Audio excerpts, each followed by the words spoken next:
I am delighted to see your enthusiastic presence, and I wholeheartedly welcome you all.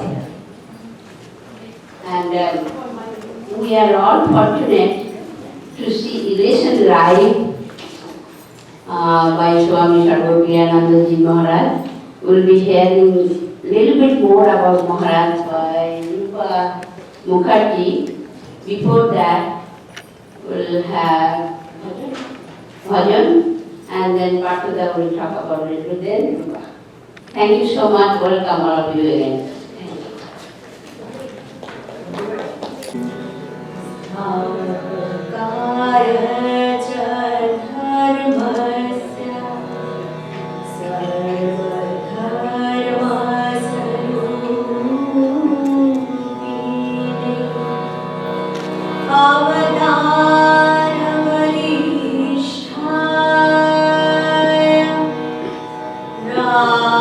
Krishna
evening, everybody.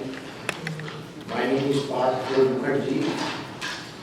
I have moved into Austin only a few years ago, and then somehow or the other I got connected with this Vedanta center through a friend of mine who lives in Dallas, really, Mr. Poland. Anyway, I found out the mission for this center is a community of spiritual aspirants. The mission of the center is to provide an environment and facilities to seek self-realization by following the teachings of Sri Ramakrishna, Mother Sarada Devi, Swami Vivekananda, and Vedanta. The mission of the center is also to serve the humanity and aim their various needs like healthcare, education, and relief at natural disasters. The center encourages its devotees to pursue spiritual growth through prayer, meditation, worship, readings, discourses, retreats conducted by monks and nuns associated with the Ramakrishna order. As a matter of fact, we all suffer from a lack of environment to seek self-realization and upliftment in our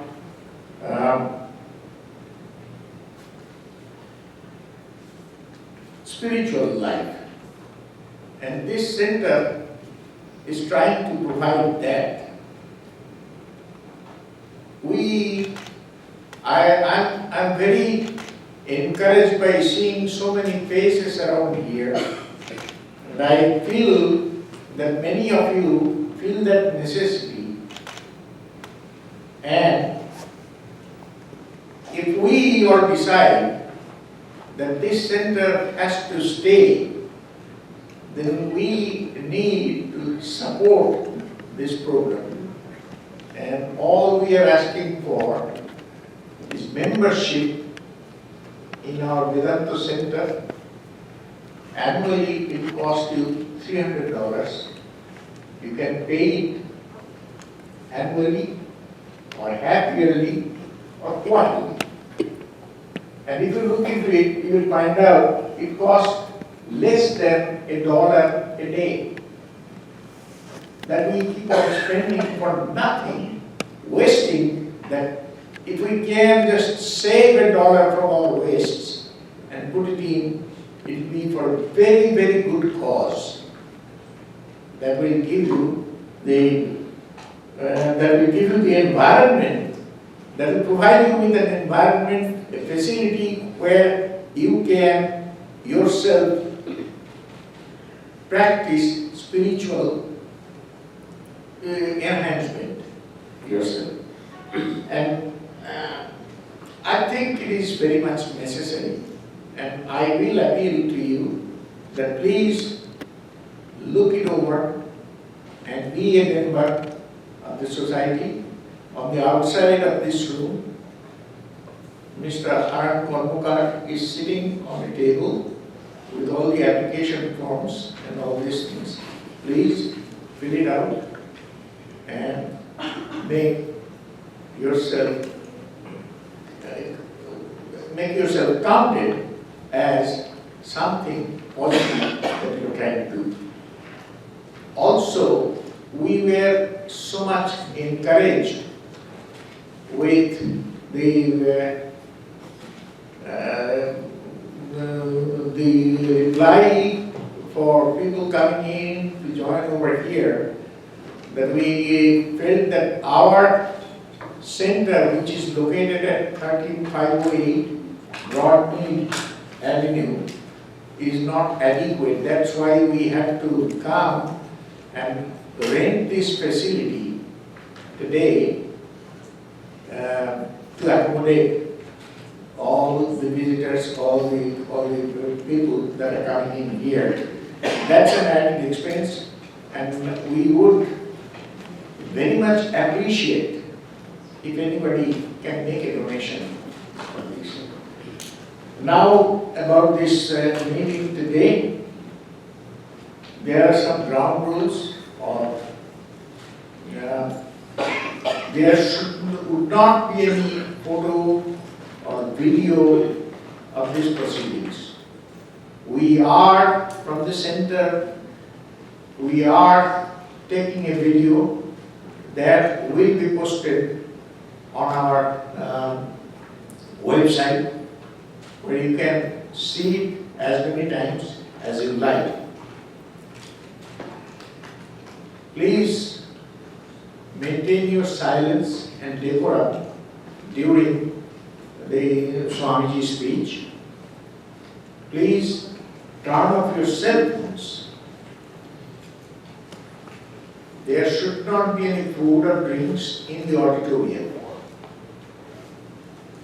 The restrooms are located just outside on the hallway to my right, or as you get out of the hallway on the right, you will see the restrooms.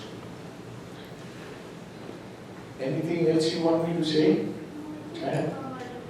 Huh? Okay.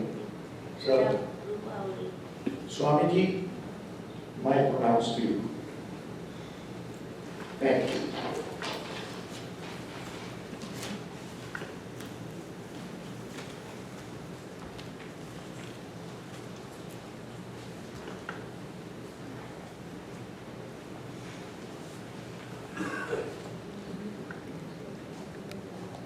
Good evening, ladies and gentlemen. We are gathered here today on the auspicious day of Guru Purnima to pay our deepest regards to Thakur Sri Ramakrishna, our spiritual teacher and Guru, and be a part of the special spiritual retreat by Swami Sarvapriyananda Ji Maharaj. It is my honor and privilege to introduce to you Maharaj Sarvapriyananda, who is at present the minister and spiritual leader of Vedanta Society, New York. Swami Sarvapriyananda is a dynamic monk of the Ramakrishna order. He joined the Ramakrishna order at the Ramakrishna Mission Vidyapit Deoghar, Jharkhand in 1994 and received sannyas in 2004. Since then, he has served the mission in various capacities, including being the Assistant Minister of Vedanta Society, Southern California, Principal of Teachers Training College, Belur, and First Registrar of Ramakrishna Mission, Vivekananda University, Belur. Maharaj is a reputed and powerful speaker who delivered several lectures on Vedanta around the world. We are so blessed and thankful to have him amongst us, enlightening us in our spiritual journey. Today's topic, the essence of Vedanta. Here's Sir Pranamji. My pranam.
Did not remember that this talk is going to be on Guru Purnima, so it is really auspicious if we are going to talk about Vedanta on Guru Purnima.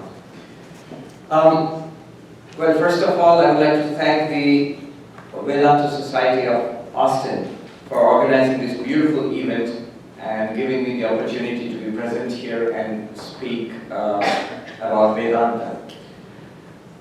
I would like to thank this beautiful church, Unitarian Church, for welcoming us here. I remember more than 125 years ago when Swami Vivekananda, the first teacher to bring Vedanta to these shores, when he first came here, the Unitarian Church was among the ones which made him feel welcome. The doors were always open to Swami Vivekananda. So once again, thanks to the church authorities for allowing us use of this beautiful facility.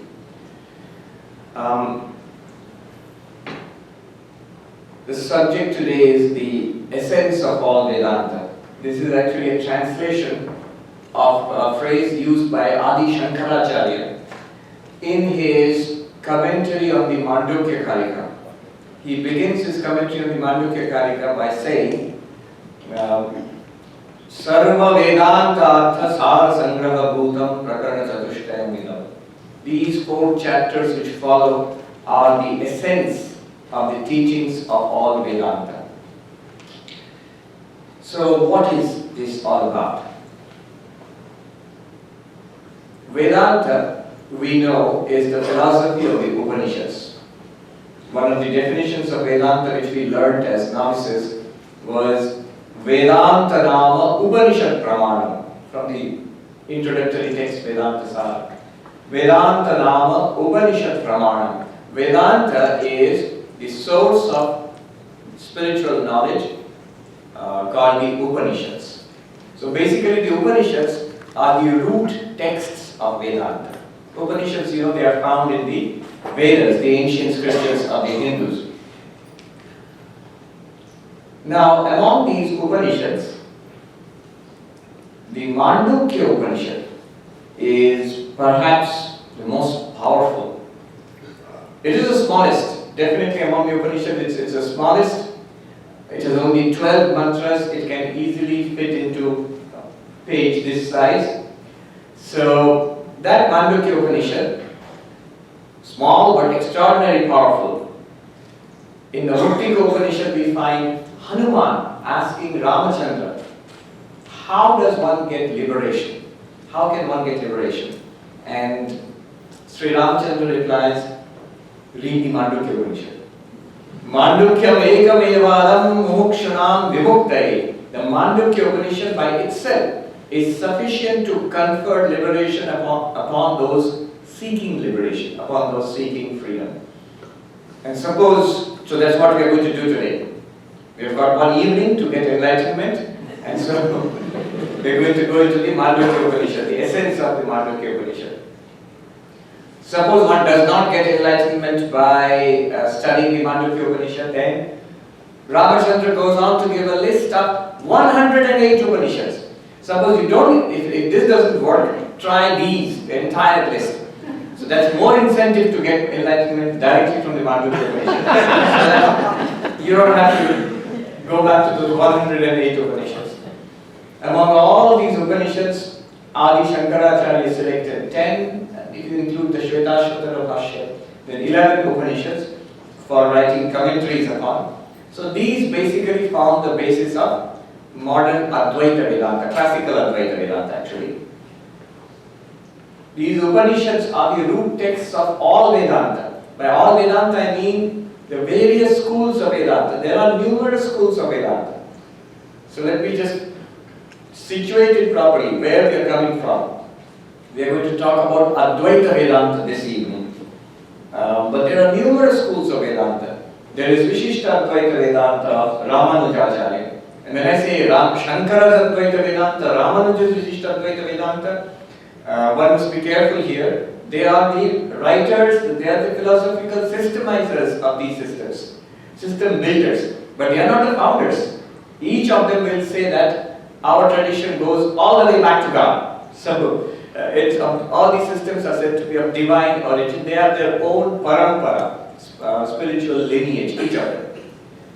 So Ramanuja's Vishishta Dvaita, Madhvacharya's Dvaita Vedanta, there is Nimbarkacharya's Dvaita Dvaita, there is Vallabhacharya's Shuddha Dvaita. Today the gentleman who drove me from Houston to Austin, we were speaking in the car about Vedanta, and he told me that his family tradition is from the Vallabha school of Vedanta, Shuddha Dvaita. In Gujarat it is known as the Pushti Marga.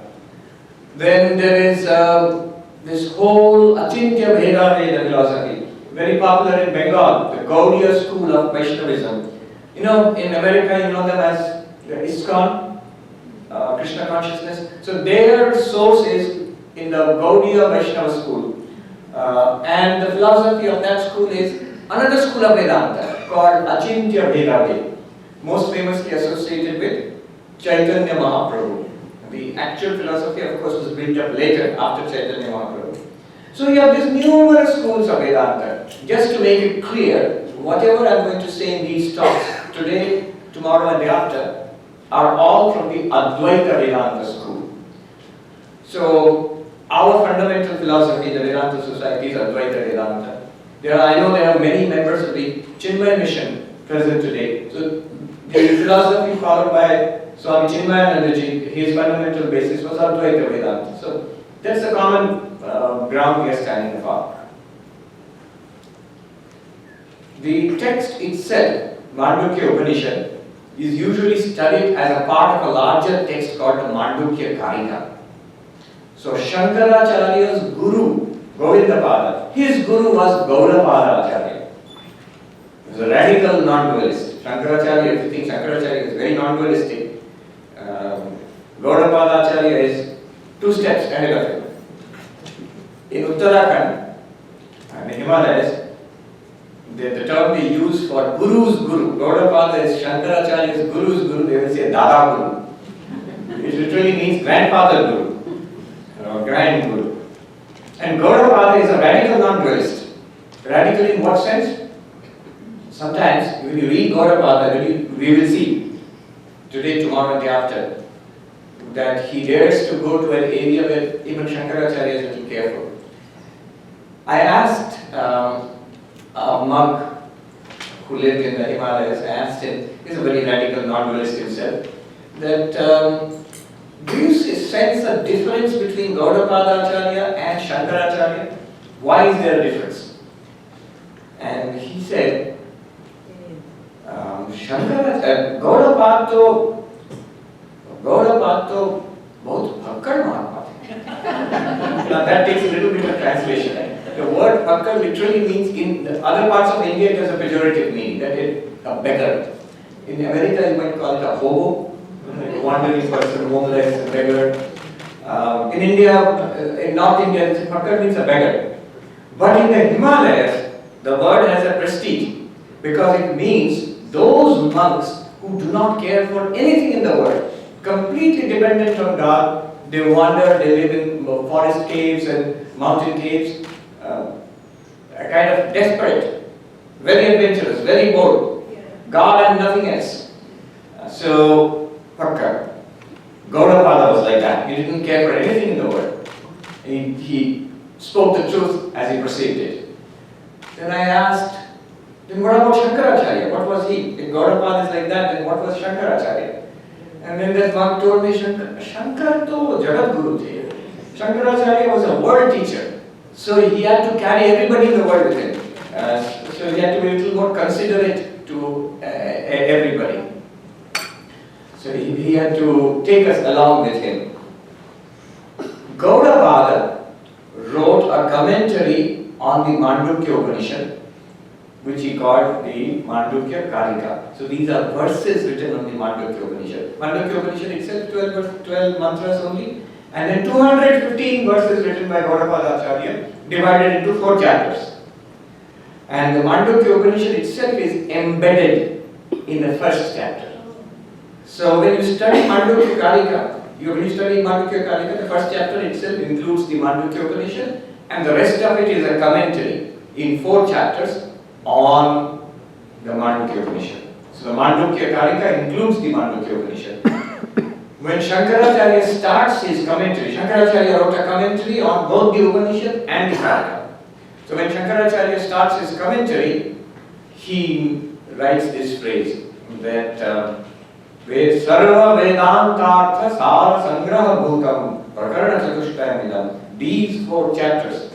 Which 4 chapters? The 4 chapters of the Mandukya Karika. They embody the teachings of the essence of the teachings of the entire Vedanta. So that's how powerful it is. Because it's powerful, it's also dangerous. Before I start, I must give statutory warning. May be dangerous for your health. May be dangerous for your spiritual health. So little warning here. It should be taken in a mature way, not in an immature way. So what is mature way and immature way? Let me tell you.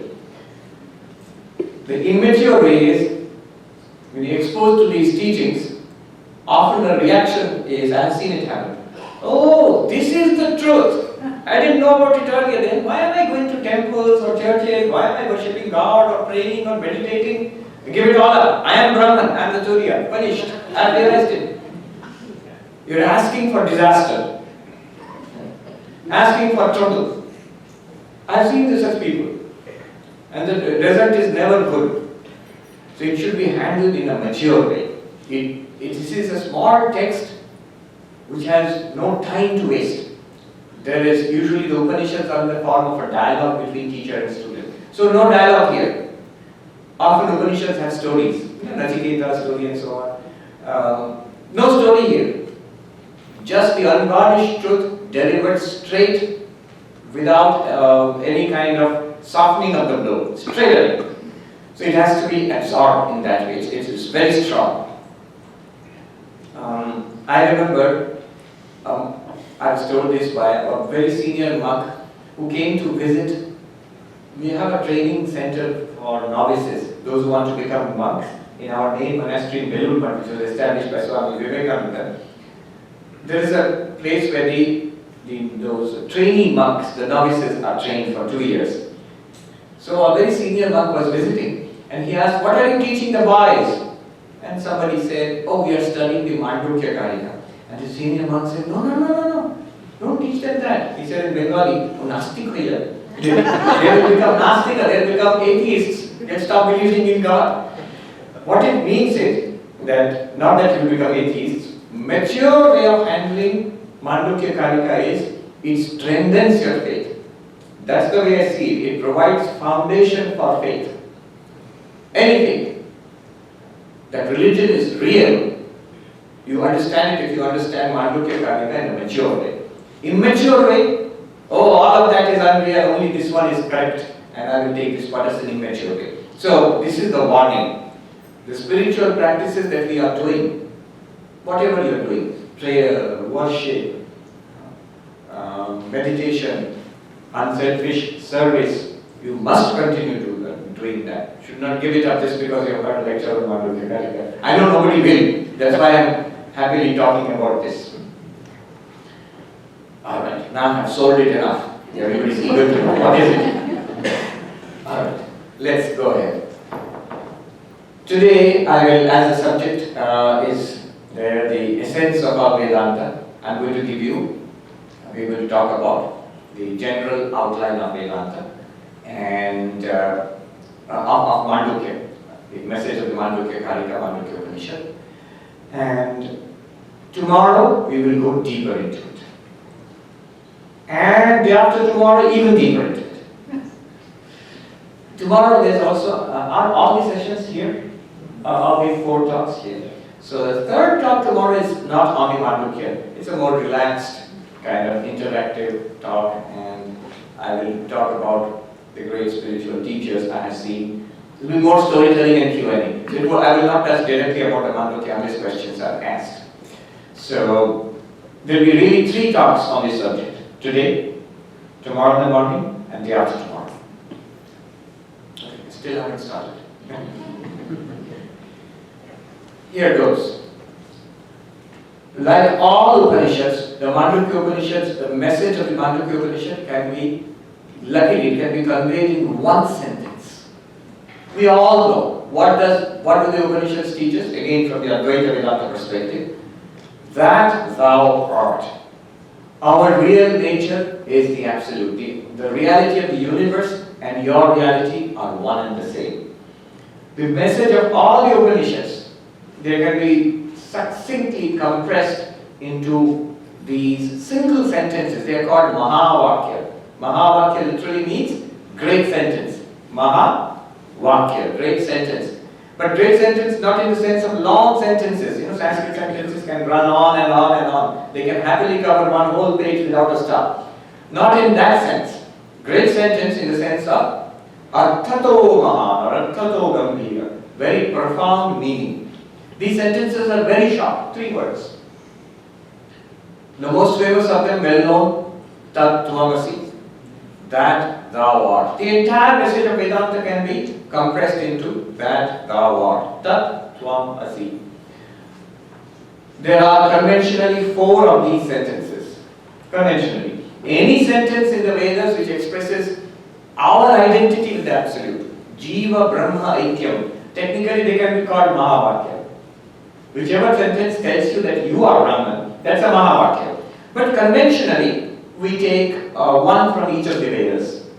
So from the Chandogya Upanishad, Sama Veda, we have taken Tat Tvamasi, that thou art. That's most famous. Swami Vivekananda here, when he came to the United States, many times he would say that thou art, Tat Tvamasi. That is the essence of the teaching.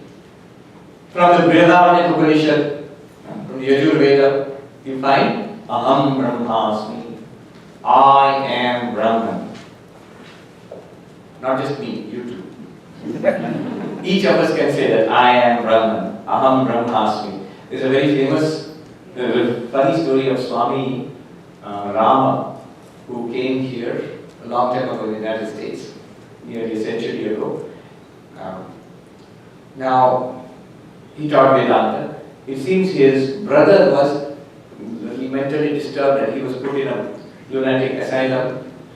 And once the Swami went to visit his brother, and his brother said to the Swami, it is so unfair.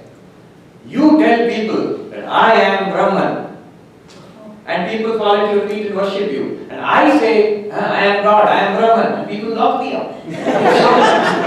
It is so unfair. Then the Swami told his brother, you see brother, when I say that I am God, I mean that I am God, you are God, everybody is God. That's what I mean. But you are saying I am God, worship me. Immediately they lock you up. So, Aham Brahmasmi, not in the sense of one person is God, it in the sense of that anybody, any sentient being, we can all, actually that's our real nature. Swami Vivekananda would tell people here, if only you knew what you truly are, if only you knew yourself, if you knew yourself as you truly are, that would solve the problem, according to Advaita Vedanta. From the Rig Veda, Aitareya Upanishad, Mahavakya, Prajnanam Brahma. This very awareness, this consciousness which we have right now, that itself is Brahma. That is the ultimate reality, properly understood.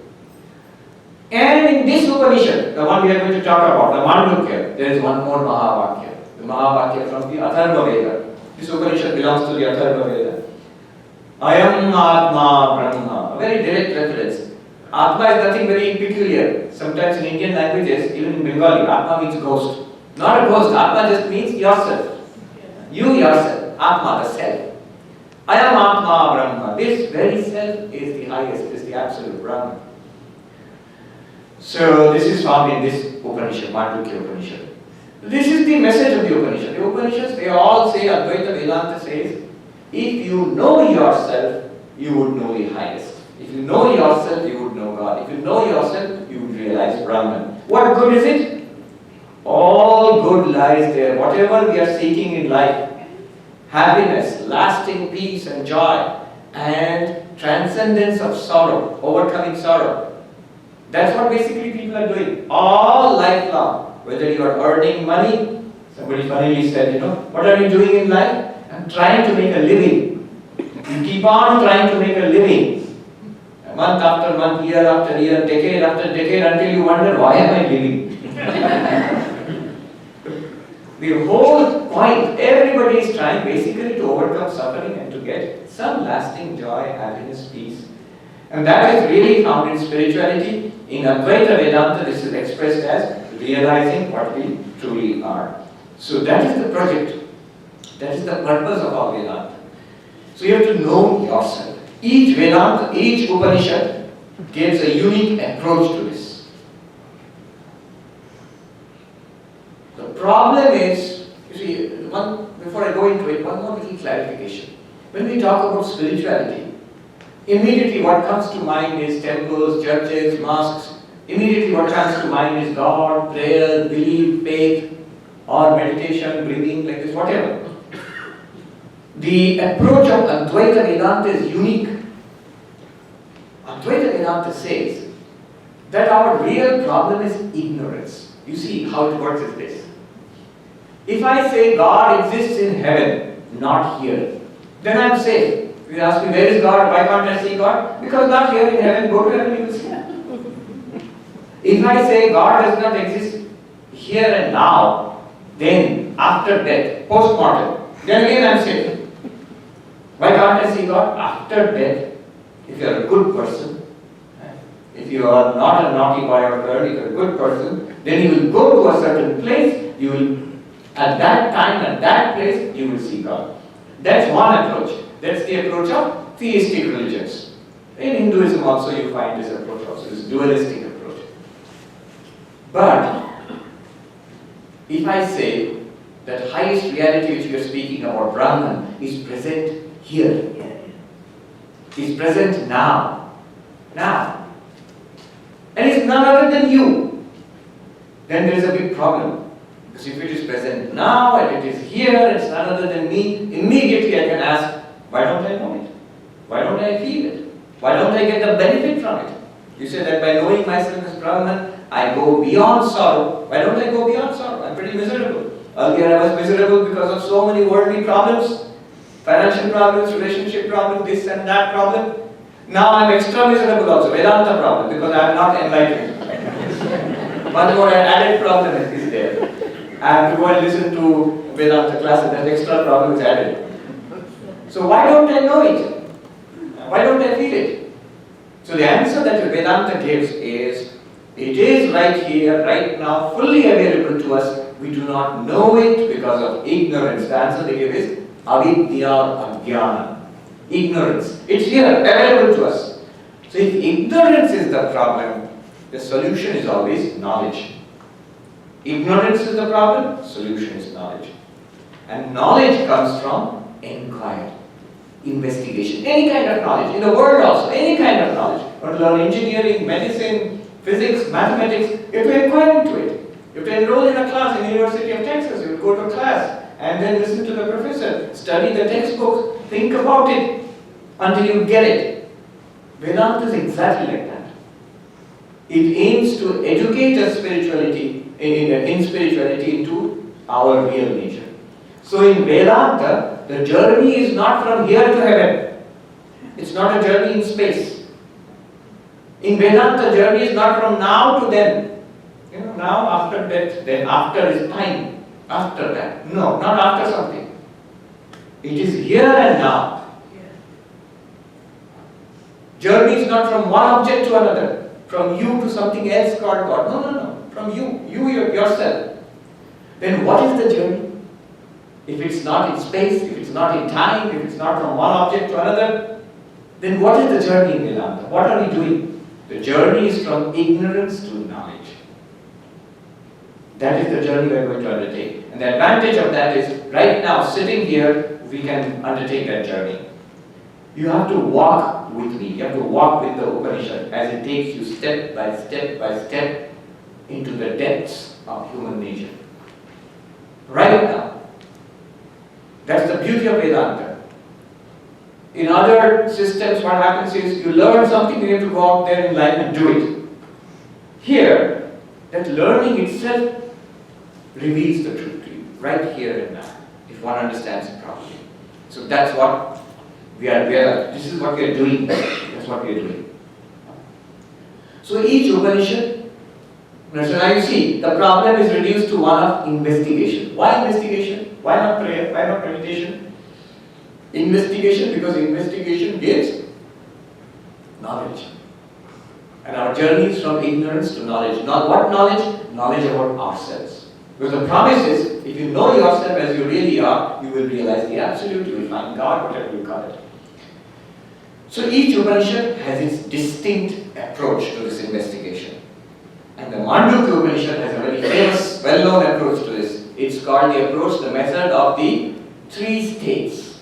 Avastha Traya Vichara. Investigation based on the 3 states.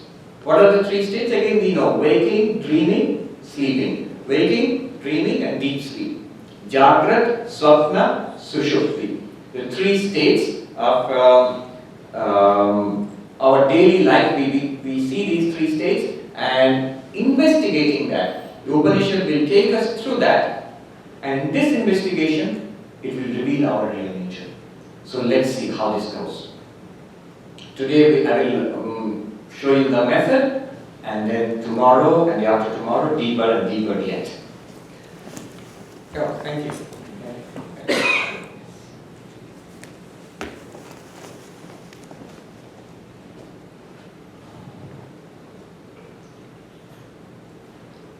The Upanishad says, our experience of life, daily experience, we undergo 3 distinctly different states. One is awake right now, hopefully. No, Vedanta can be sleep-inducing. Both here and even in the Himalayas, I've seen Vedanta classes going on, and somebody is having sound sleep. So, there was one Swami, one of the brother disciples of Swami Vivekananda, who came here to teach. Swami Sarvapriyananda, he was teaching in New York, in a place called Richley Manor. And there was this American lady who would come to the class. She was advanced in years. She would come, sit down, and promptly go off to sleep. Now, she was very concerned about the Swami, because every day she would ask the Swami, Swami, have you slept well? Did you sleep well last night? So that day, when Swami was giving a talk, he saw that lady sleeping in the pews there. And afterwards, when he was seeing out the people at the door, when the lady came up, and immediately the Swami took the opportunity. He said, Madam, did you sleep well? When we say waking, dreaming, deep sleep, Vedanta is not asking you to go into a dream state or a deep sleep state. No. To take advantage of Vedanta, we have to be firmly in the wide awake state. And listen carefully. Dreaming and deep sleep, you have to simulate in your mind, look back upon your experiences of dreaming and deep sleep. Investigate it, philosophically, and compare. That's the method. Not actually going to dream or deep sleep. What does the Upanishad say? The Upanishad says, you. What is the subject of investigation? Our own self. You, yourself. The self has 4 aspects. Soyam Atma Chatushpahat. Self has 4 aspects. What are the 4 aspects? 3 are familiar to us. Waking, dreaming, deep sleep. The 4th, which is called, imaginatively, the 4th. The Upanishad says Chaturtham, the 4th. Why 4th? With respect to the first 3. Waking, dreaming, waking number 1, dreaming number 2, deep sleep number 3. And with respect to these 3, 4th is the real self, which the Upanishad wants to reveal. Remember, Upanishad is not interested, Mandukya is not interested in waking, dreaming, deep sleep. No. These are well known to us. Do come on in, don't stand there. Come on in. Yeah. The Upanishad is not interested in waking, dreaming, or deep sleep. The Upanishad uses waking, dreaming, deep sleep to point to something unknown to us. Because waking, dreaming, and deep sleep are known to us. So, the Upanishad just uses them as steps to point to something. The data of waking, dreaming, and deep sleep are available to us all the time. We all know it. But what it means, what it points to, that's what Upanishad does. It uses them to point to something that is unknown to us. That's the point of the Upanishad. If it wanted to tell us that you are awake, or you dream, or you have experience of deep sleep, so what? Technically, this is called Anuvada. Normally the word Anuvada means translation. But in Vedanta, this term is used in a specific technical sense where what we experience, the Upanishad just repeats that to point to something that is not obvious to us. So waking, dreaming, deep sleep, as our experience is, Anu means after or in succession to our experience, the Upanishad repeats that, drawing our attention to what is behind these three, the fourth aspect. So 4 aspects. You have 4 aspects. Soyam Atma Chatushpa. What are these 4 aspects? The first aspect is you, the awareness. You, through the mind and this physical body and the senses, you experience an external world. We see, we hear, we smell, we taste, we touch, we think and feel and remember and desire and love and hate, all of that.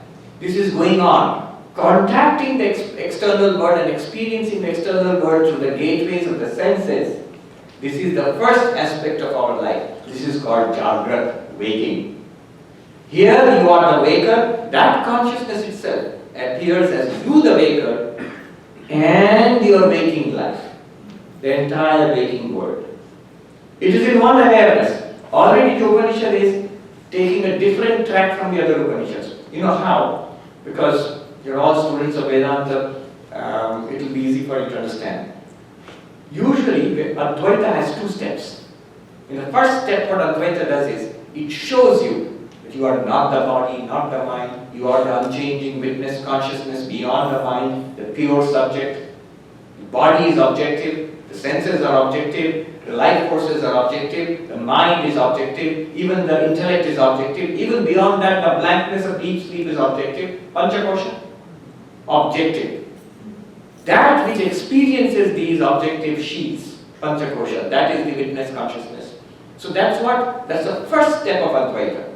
Why first step? Because after this step, you're still left with the feeling, alright, I am the witness consciousness. But 2 questions remain. One is, it is not non-duality, because I am the witness consciousness apart from body and mind. And here are so many other entities. There are billions of entities. How is it non-dual? It is, I am consciousness, but so many other things are also there. It's not non-dual, it's multiplicity. Second question will remain in our minds is, okay, I am a witness consciousness behind this body and mind. So behind each body and mind there must be separate witness consciousness or one witness consciousness. That question will remain. So in the second stage of Advaita Vedanta, it is pointed out. In the Gita, Sri Krishna says, Kshetragyam chapimam vidhi sarva kshetreshu bharata. 13th chapter, 2nd verse. Very important verse, where Krishna says, I am the consciousness, the one consciousness in all bodies and minds. Having that one sentence, he tells us that we are all one awareness. We are not separate beings, separate bodies, separate minds, but one consciousness. And that one consciousness in all beings is what Vedanta calls God.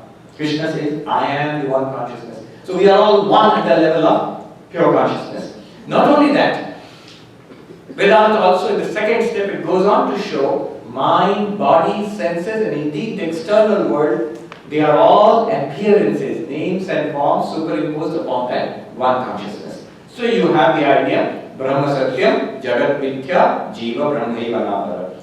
That one consciousness alone is true, the entire world is an appearance, name and form, and you are none other than that one consciousness. This is the normal process in which Vedanta proceeds. But look at Mandukya. From the very beginning, it says, one consciousness alone appears as you the waker and your entire waking universe. Non-duality is from the very beginning. At the end of it, you will not ask, is there one awareness in each one of us? What about the external world? All of it is appearing in one consciousness. It is the same consciousness which appears as you the waker and your world, which you experience through the senses. Then we fall asleep and we dream. We forget that this body is on a bed, that we have no more relation with that body. Our experience. Consider it subjectively. To understand Mandukya, you must The way to do it is, you must follow it as you experience life. Not, we are trained from childhood to think in an objective way, because science, we have studied science. So when you say dreaming, we normally think, here is a fellow sleeping on the bed and dreaming, so that is dreaming. No, that is not dreaming. Dreaming means you are dreaming. How do you experience dreams? How do you experience deep sleep? I remember one of our Swamis was giving a talk in Calcutta University. Deep sleep. No world is there, body is not there, mind is not there. Consciousness alone with the darkness, the ajnana of deep sleep. One physiology professor could not take it anymore. He stood up and said in indignation, "What do you mean body is not there? You can see that fellow snoring on the bed." There is body, it's on the bed, fellow is sleeping. That is deep sleep. No, that is deep sleep objectively seen. You are seeing the deep sleep of somebody else. But Manduk here, simple point is, look at yourself. We are talking about yourself, you. How do you experience deep sleep? What is your experience in deep sleep? Clearly you do not experience an external world. You do not experience your own body. You do not experience your mind. Only the blankness of deep sleep. So, we have a dream experience in which we fall asleep, we forget the external world, we do not remember that the body is on the bed and sleeping, but we see other places and people and events happen, good and bad, pleasant dreams, nightmares, so many things happen. And only when we wake up we say, oh, it was a dream. This story I have told a number of times. I think I have become sort of associated with the story of Emperor Janaka. But it's actually a story I had heard from a monk in the Himalayas, in Gangotri. I used to go out and meet monks who were staying. There are monks who even now stay in caves and in cottages and do tapasya. So I would look for monks who were non-Buddhists. And I made some friends. So one day, I used to go for a walk around this time. Supper would be at 4 p.m. That means you have to go and beg in a place where, beg means not literally go and beg, give me food, not like that. You have to sit there and the food is served to monks there. Annakshetra it is called. After that we would go for a walk, beautiful scenery, you can imagine. They are the real giants. I was in the Rockies just 2 weeks ago. And from Denver we went to the highest point there, more than 14,000 feet. Mount Evans, and one American gentleman was saying that, oh, you come from India, so you the Himalayas, our tallest mountains are babies compared to what you have got there. True, because the valley there where I was staying is 11,000 feet, and the mountains are surrounding it 19,000, 20, 21,000, and it goes all the way up to nearly 30,000 in the Everest also. So we would walk there in the forests and in this magnificent scenery. It was summer, so it was very pleasant, not freezing cold. Now, that monk told me this story, and because of the constraints of time, I'll compress the story a lot. It may sound like a long story, but believe me, when he told me it was much longer. Monks in the Himalayas have a lot of time.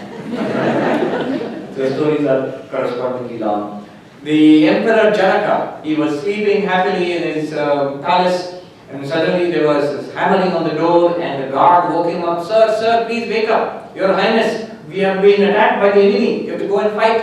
And the emperor said, all right, call out the army, the cavalry, the generals. I'll put on my armor, my bow and arrow, the sword. And he went out and fought a terrible battle in which he was defeated, and the invader captured Emperor Janaka. Emperor Janaka was captured, and the invader said, you are of royal birth, I will not have you killed, but your empire is now my empire, you are exiled from the empire.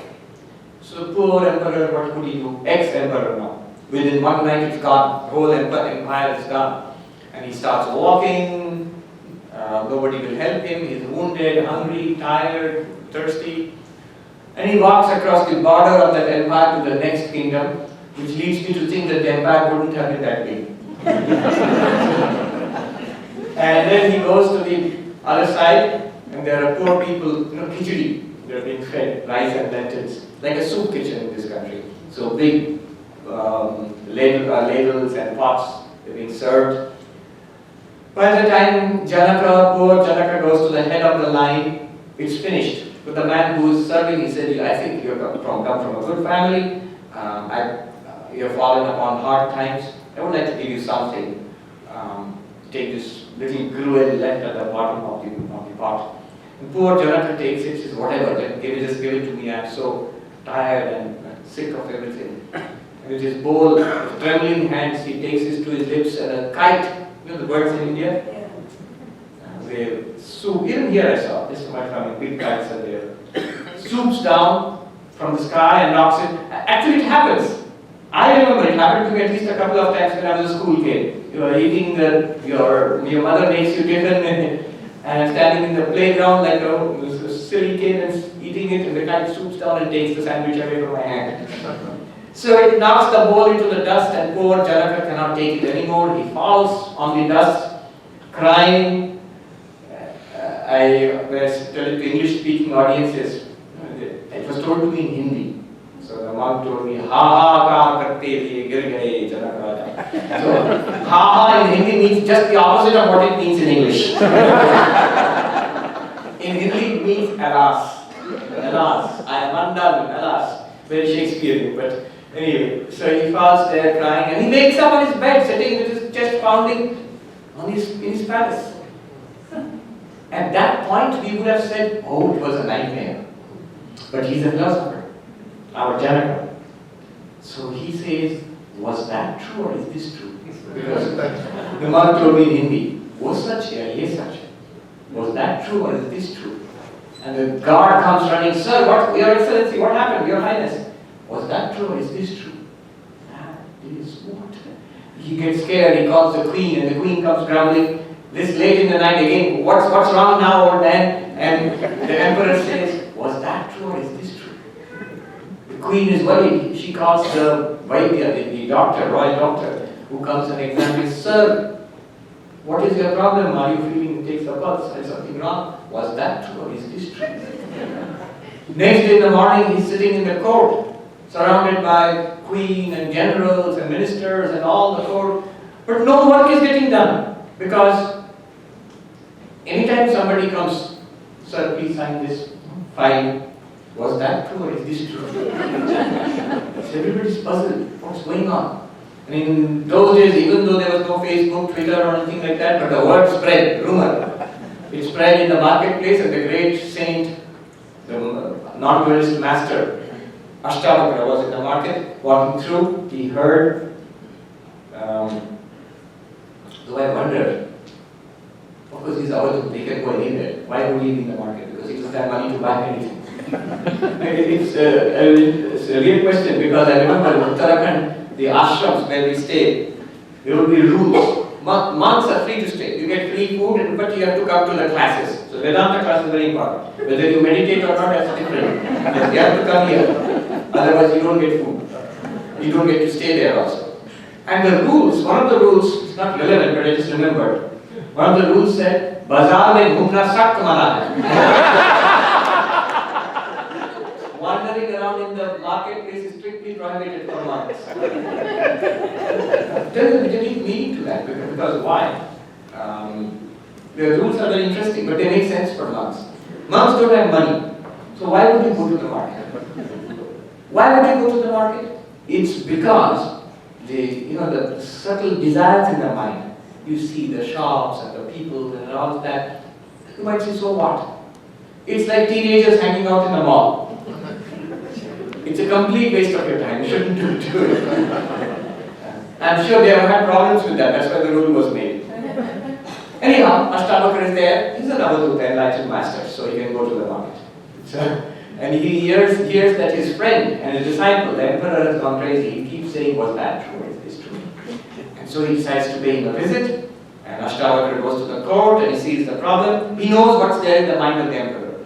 He asks, so emperor, how are you today? Was that true or is this true? Then Ashtavakra says, that humiliation, defeat, despair, all that rolling on the ground and crying, ha ha ha, alas, is all of that here now? Janaka, as if coming out of a stupor, he says, no. And this, your pomp and glory and queen and ministers and all this power, was it there then? He said, no. Then no, Janaka, neither this is true nor that is true. Now yes such, now no such. Neither this is true nor that is true. Janaka is a philosopher, he can't take it, he's shocked. Nothing is true. At least people think that dreams are false, but this is true. But if nothing is true, is nothing true? Then he answers, that was false. Clearly it was a dream. A philosopher also says it is false, and a common person will also say it is false because it's a dream. But did you see it or not? Dream, no doubt. But do you see the dream? Yes. I saw it. And this one is also false. But are you seeing it or not? Right now, are you experiencing it or not? Yes. So you are there, you experience that. You are here, you experience this. Therefore, neither that is true nor this is true, but you are the truth. Now, yes such, now wo such, tum hi such.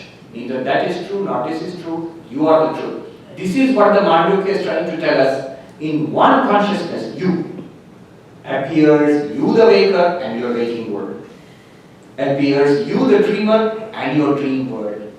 Appears you the deep sleeper with the complete blankness of deep sleep, the not knowingness of deep sleep. Jagrat, Swapna, Sushupti, they come and go. On what stage? This is the stage. On what stage? On the stage, you the stage. You are the stage. Consciousness.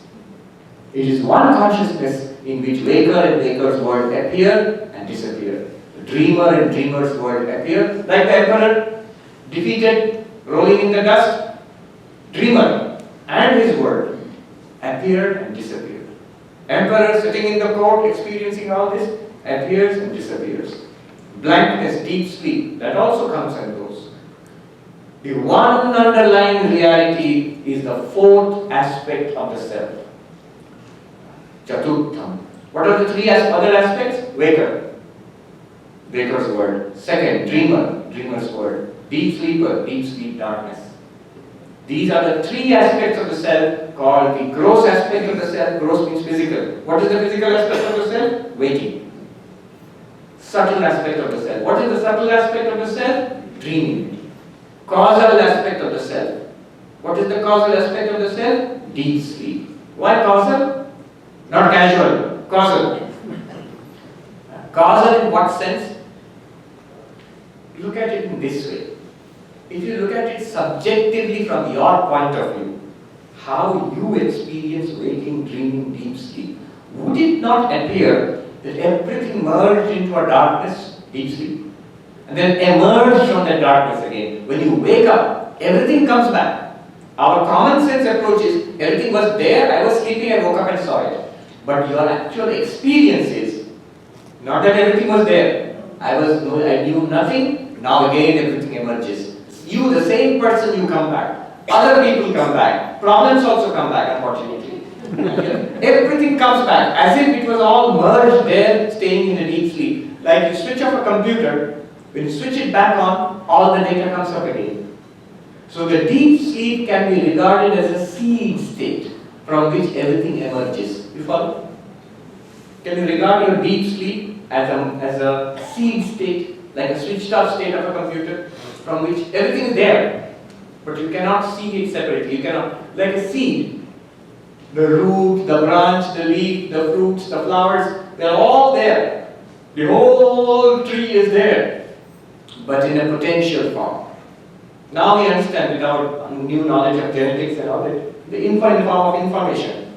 Not physically, but potentially all of it is there. The entire tree is there in the seed. It is expressed when it sprouts.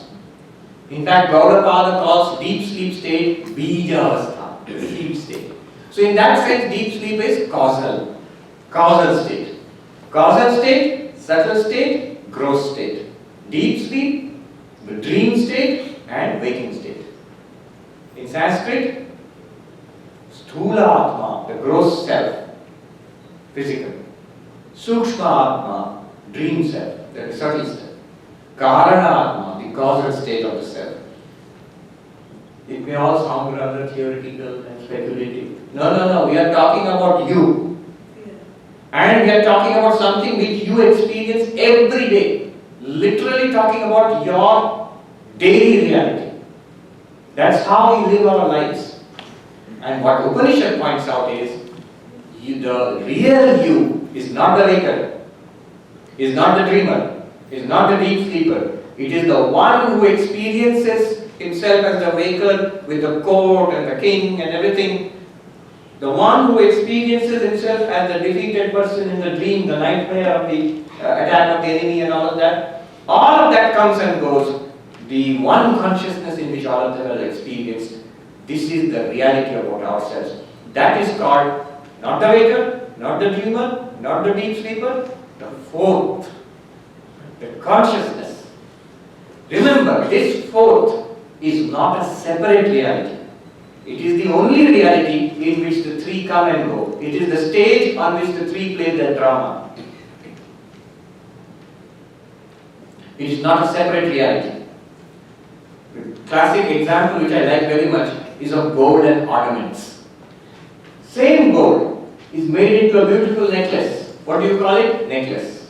What does it look like? Like this. And where do you put it? On your neck. It is melted and made into a bracelet. What do you call it? Bracelet. What does it look like? This. And you put it on your wrist. It's the same gold which is melted and made into a ring. It's called a ring. It looks like this. It's put on your finger. Name, form, use. Keep changing. The substance is the same gold. In Sanskrit, Nama, Rupa, Vyavahara. Name, form and use. Changes. But the reality is the same. It's the same reality, whether it's in the form of a necklace, form of a bracelet, form of a ring. How does it apply? It is the same consciousness, whether it is in the form of you the waker and your waker's world, you the dreamer and the dreamer's world, or you the deep sleeper and the deep sleep darkness. It's the same consciousness. Now if somebody comes and tells you, these ornaments are not real, the real thing is gold. Now if you say, oh, the real thing is gold, let me throw away the ornaments, look for gold. Will you find it? Gold is a fourth, but in what sense? It is the only reality of which the three ornaments are manifestations. If you throw away the ornaments and you look for gold elsewhere, you'll never find it. Why? Because you've thrown away the gold itself. Swami Vivekananda put it powerfully. He who runs away to meditate and die in a Himalayan cave, he has missed the way. And I read it. It really struck me with great force when I was sitting and meditating in the Himalayan cave. Literally not in a cave, in a hut. I had forcefully, I will sit and meditate and realize God by myself. Even being in the beautiful ashram with other monks and doing this wonderful work and all of that, that was not enough for me. Rebellious young monk. So I want to be by myself. Even this also I will give up. Unknown, I will wander, I will stay in caves and forests and mountains and meditate and realize God. This was childish. So I was doing that, and that's when I read Vivekananda. He has missed the way. This is strange. Vivekananda himself did it. He said, so many great monks have done this. Next sentence. He who plunges headlong into the vanities of the world also has missed the way. Strange. If you run away from life, you miss the way, the worldly life. If you plunge into worldly life, you miss the way. Then what is the way? There seems to be only two options. He says the way is to deify life itself, is to find God everywhere, wherever you are, with whomever you are, you find God there and there. See, if you think the necklace is the reality, you have missed the gold. If you throw away the necklace, you have missed the gold. You have to find the reality which is appearing as a necklace. There is one thing which is called gold, which appears as necklace, bracelet and ring. There is one thing, one reality about you called the fourth, the consciousness in itself, which appears as you the waker now, you the dreamer in your dreams, you the deep sleeper in your deep sleep. What is that? That is the fourth. That is Atma. Through your consciousness.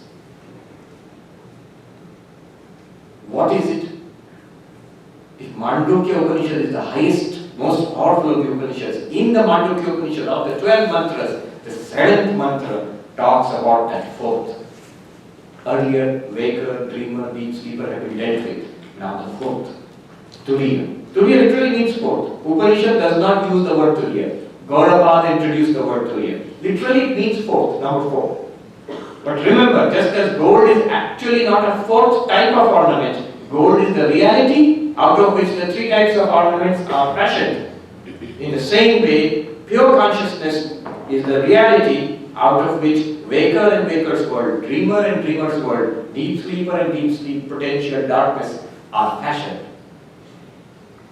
What is the nature of the code? Please tell us. Because waker we know, this as we know ourselves. Dreamer we know. Deep sleeper also we can understand. But what is the nature of consciousness in itself? This reality about ourselves. What's it like? Can you tell us? 7th mantra of the Mandukya Upanishad. Glorious. If there is one text from the entire Vedantic literature, from the entire Upanishadic literature, which is magnificent, beyond that only silence can be there. The highest, the deepest, the description of our nature, our reality. 7th mantra of the Mandukya Upanishad. Nanta pragyam na vahish pragyam na veda pragyam na pragyana ghanam na pragyam na pragyam adhishtam avyavaharyam agrahyam achintyam alakshanam avyavadeshyam ekatma pratyasaram prapanchopashamam shantam shivam advaitam chaturtham manyante sa atma savijneyah. Beautiful. But I will not go into it today. That is the subject for tomorrow, to go into that in depth. But beautiful, let me just translate what I just said. Then who am I? You are not the waker. You are not the dreamer. You are not the deep sleeper. Gold, who is gold? Not gold is actually by itself not a necklace or a ring or a bracelet. So something in between. There are other states, coma is there, samadhi is there, navayata pragyam, nothing in between, not even that. Then I am not conscious at all, like a stone or something. Apragyam, no, not even that. Are we talking about God consciousness, omniscient, omnipotent, all-knowing, something like that? No, not even that. Not the waker, not the dreamer, not the deep sleeper. Then what about the waker's world, dreamer's world, deep sleep, darkness? It is not something that you can see. It's not something that you can hear, smell, touch, taste. Not an object for the 5 senses. Not something that you can grasp, agrahyam. It's not an object for the motor organs. You can't walk to it. Can I go to this ultimate reality and pilgrimage? Benares or Mecca or Jerusalem, somewhere I can go, Vrindavan. No, you can't walk to it. Can I catch hold of it? Catch the feet of the Lord. Can I catch hold of Turiya? No. Can I speak about it? Abhyapadeshyam. It can, no words can describe it. Why not? We will see tomorrow. There is a lot to be understood there. Can I think about it? No, you cannot think about it also. Can some other form of knowledge, scientific knowledge, paroksha jnana, some kind of inference, that is anumana, no, alakshanam, it cannot be. Then how do I know it? By one way. Trace that I sense within you. Eka atma pratyasana. You Ramana Maharshi. He would always again and again say, who am I?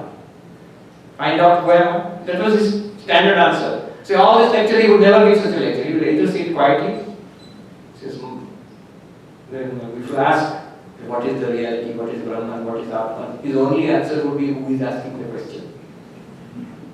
Find out who is asking the question. Who am I? Ramana Maharshi says, Ekatma Pratyasana. Search for the source of this I again and again. What is the technique? Again we'll see, but that's all set for tomorrow. Ekatma Pratyasana. And there's a funny story I heard about Ramana Maharshi, which is confirmed, it is true.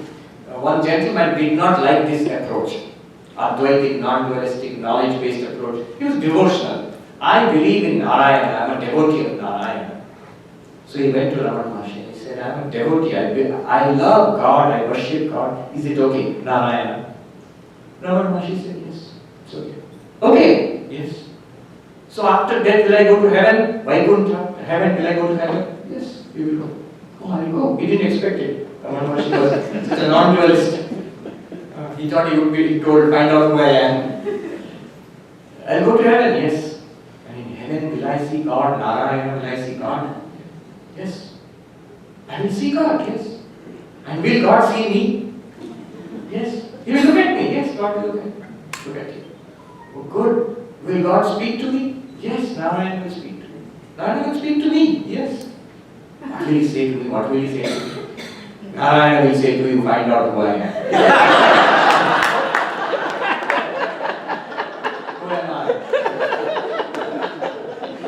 I was thinking this story is too good to be true. A person who has read the whole literature, he said, no, the story is there, you cannot watch it like it. So it's very witty. Ekatma pratyaya savam. Atma pratyaya, I, this consciousness. Not the ego, the source of the ego. We'll see all that tomorrow. Then it says, prapanchopasham, a beautiful word. It literally means the silence of the universe.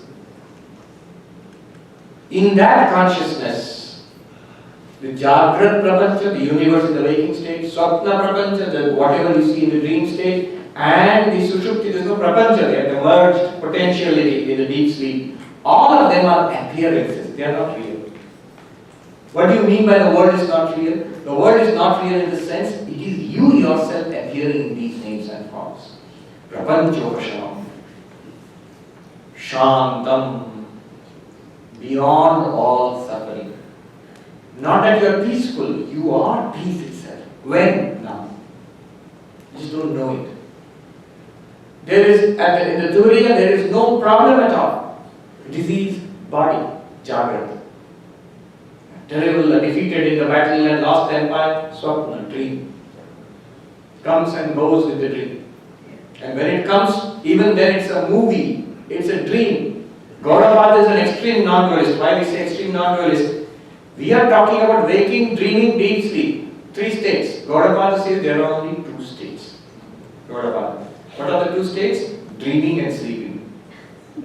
What about waking? Waking is also a dream. Dream is also a dream. Both waking and dreaming are dreams. Why? Because you are in ignorance.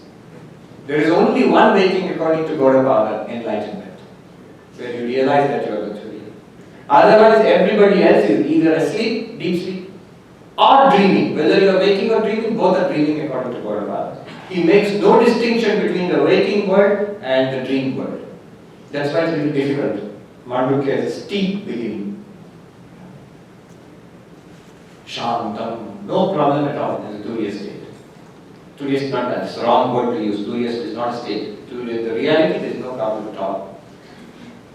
Shivam, it is auspicious, it is all bliss. Chaturtham manyante, Advaita, it is non-dual. How it is non-dual? It is one consciousness which appears as so many people and the world. But it is one reality. There is no second there. Advaitam. Chaturtham manyante, people think it is the fourth. Fourth with respect to waker, dreamer, sleeper, Turiya, the fourth. But actually it's not the fourth. It's not like gold is the fourth type of ornament. It is the one reality out of which 3 ornaments are fashioned. Turiya is the fourth. Fourth only for whom? People think it is the fourth. Who think? Says Ajnana, the ignorant think.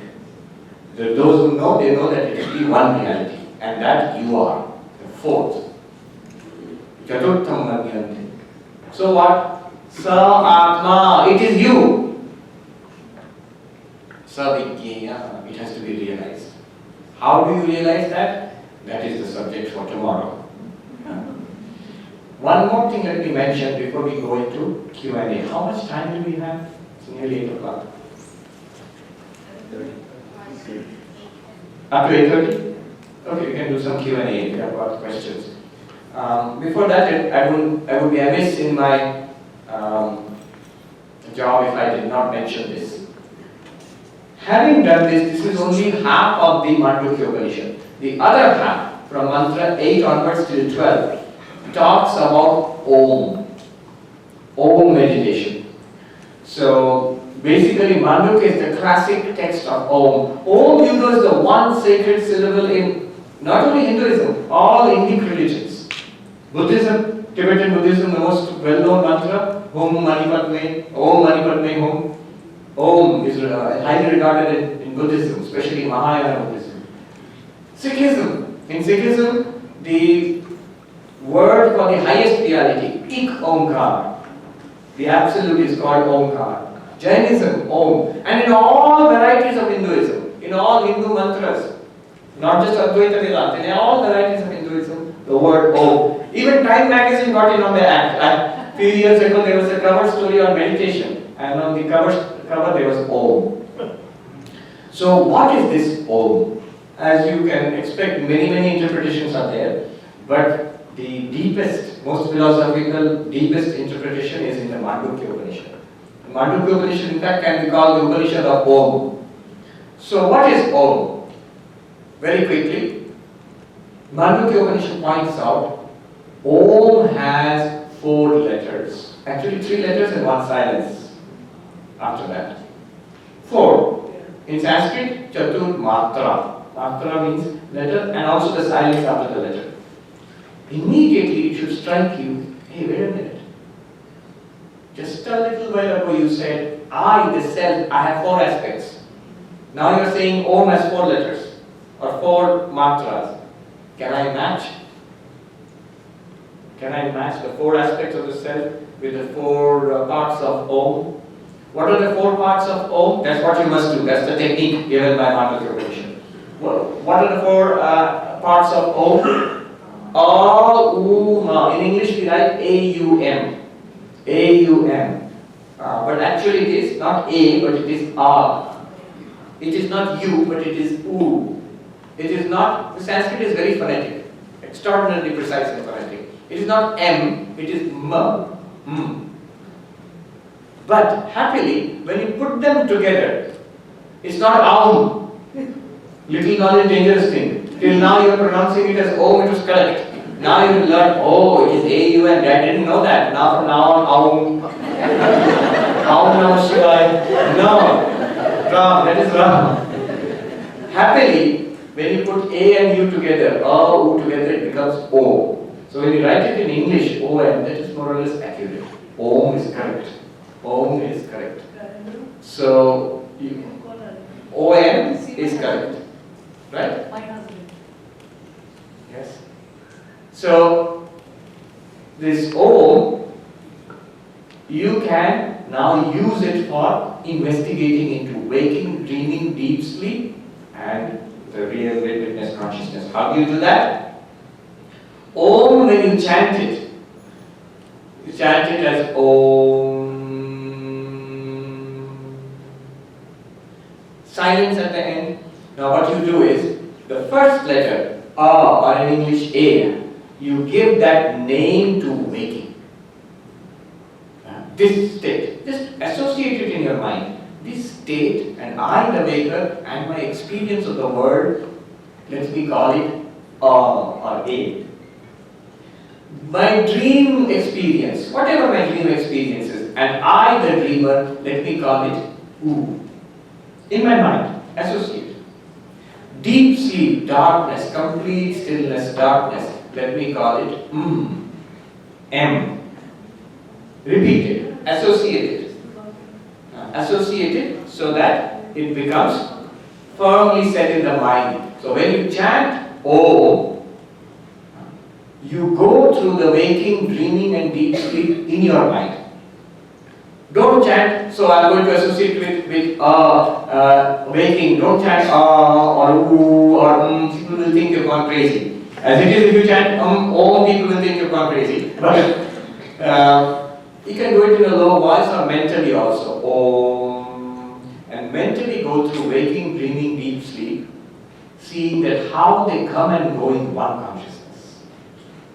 And as Om fades away into silence, associated with the pure consciousness in the background of waking, dreaming, deep sleep. The silence represents Turiya, the fourth. R represents waker and waker's world. U represents dreamer and dream world. Represents deep sleeper and deep sleep world, or darkness of deep sleep. And the silent represents pure consciousness of Turiya. And you have to practice it again and again. Chant it in your mind or in a low voice so that it becomes evident to you, the witness consciousness. It's a very good method of experiencing the witness consciousness.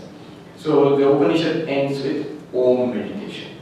Om stands for waking, dreaming, deep sleep, and the silence for the consciousness in which all of them are appearing. One point here, there is a deeper thing to be understood which I am not going into today. There is a very deep, we need to go into the philosophy of language for that. But we need not go into it right now.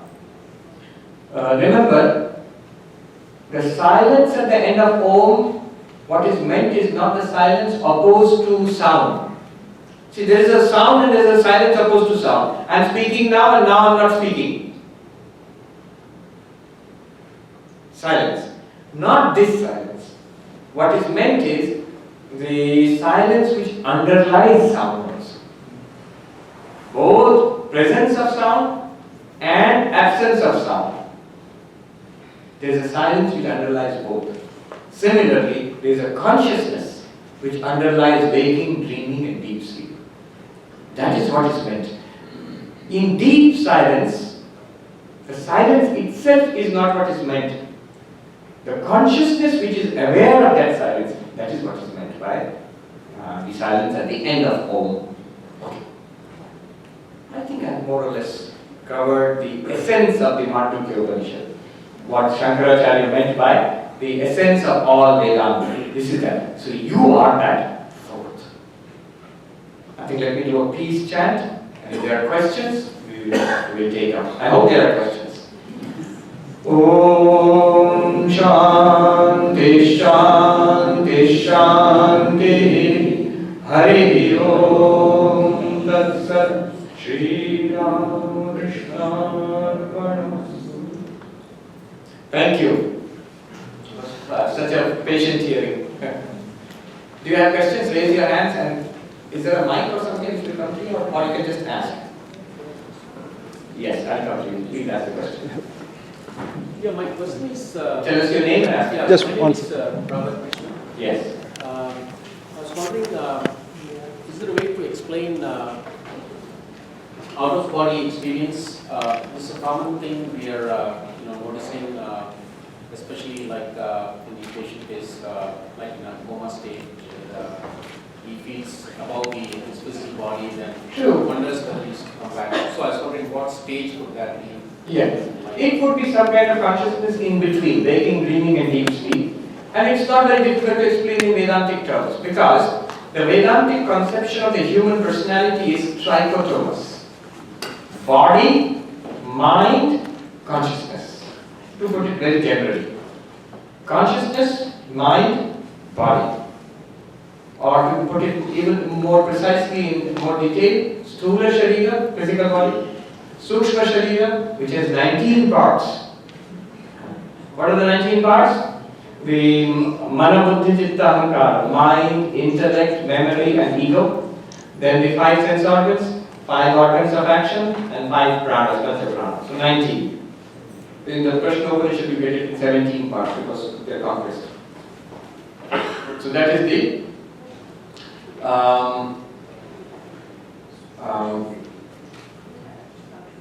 Sukshma Sharira. Beyond that lies the veil of ignorance, that is called Karana Sharira, which is what we experience in deep sleep. In the Panchakosha paradigm, it would be the Anandamaya Kosha. Beyond that lies consciousness. But very broadly speaking, 3 things. Right now you can experience it. This body which is public, everybody can see. This is the physical body. In all our books, it's translated as gross body, which is correct. But in America, gross means something else now. It means awful, messy. The physical body can be messy, but gross in the sense of physical body. And when you look inside, all of us, when we look inside, thoughts, emotions, ideas, memories, desires, ego, That is called Sukshma Sharira, subtle body. It's there, we all experience it. Scientists will say that prove this Sukshma Sharira. I say, what do you mean prove? You disprove it. It's a fact for everybody. Everybody experiences. Do you not experience yourself? This person, right now, when you are asking this question, prove the subtle body. That's the subtle body which is asking this question. It's a scientist who cannot access it because science ends, materialist paradigm ends at the brain and neurons. Beyond that, nothing. That's where physical data ends. But what Vedanta says, even the mind, subtle body is physical. It's a different kind of physical material called tanmatras, which it's made out of. Beyond that is karma sharira. Now, your outer body experience is pretty simple to explain. It's the subtle body leaving the physical body and experiencing the turning around, experiencing the physical body. So, Sukshma Sharira can experience the physical body, can experience outside. So, that's what we normally in popular parlance are called ghosts, a Shariri Atma, what is called a Jivatma. In all religions, not just Vedanta, in all religions, the concept of a soul is there. Otherwise, you cannot have religion. If everything ends at the death of the physical body, then where is the point of religion? That is called Charvak or materialist philosophy. But every other religion, Jainism, Buddhism, Christianity, Islam, Judaism, and all varieties of Hinduism, every religion, Taoism, every religion, including the animistic beliefs of the original tribal people in different parts of the world, all of them say there is an existence after death, after the destruction of the physical body. That is the Sukshma Sharira, subtle body. Even that is not Atma. That which is aware of the subtle body. Right now, if you think, I am listening to this thought, that's a thought, subtle body. What is aware of that? That is consciousness. So according to Vedanta, that witness consciousness is the real Atma. In Western thought so far, consciousness and mind, the distinction is not clear. That's why it leads to a lot of tangles. So in the English word soul, S-O-U-L, is ambiguous. For example, when you say, he's a good soul, you're talking about characteristics of the subtle body. Good, nice, pleasant, virtuous, truthful, unselfish. These are characteristics of the Sukshma Sharira. But when you say, my immortal soul, in Christianity you say, my immortal soul, you are referring to the real Atma, the pure consciousness beyond all of that. So the word soul is ambiguous here. So that would be a kind of a subtle body experience. And that is, we don't have to go to Advaita to explain that. Any religious point of view, you will in principle you could explain it, what is happening there. There was one gentleman, you want to ask a question? Yeah, I'll come to you. Please tell us your name and ask a question. My name is Bhima Kunti. And rather than question, really, I want to kind of verify my understanding that, as you said, stool, gross, then Sukshma, and then Gozal. So those three stages are having different experience of different people. That's what we are talking about, human being. At the fourth stage or fourth one, they are not stages, they are aspects of the self. Chatushpad Atma. So right now, you have a physical aspect, a subtle aspect, and a causal aspect. Physical aspect is this body. In this body, thoughts, this expression which you are giving, that's a subtle aspect.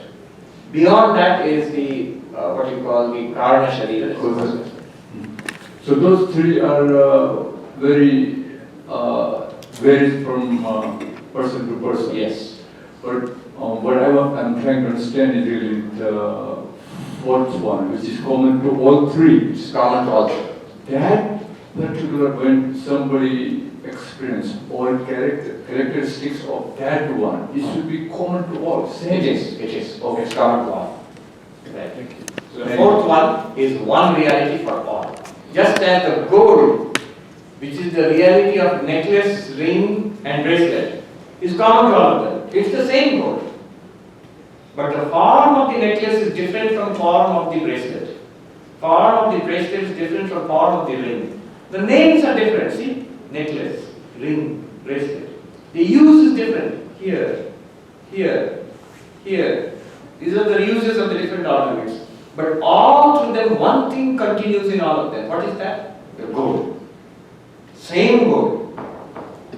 Exactly the same thing appears in these forms. It is exactly one consciousness which appears as waker and waker's world, dreamer and dream world, deep sleeper and deep sleep darkness. That is the insight of the Upanishad. Even the value of everything, all the ornaments, the value is the value of the gold. Without gold, no value.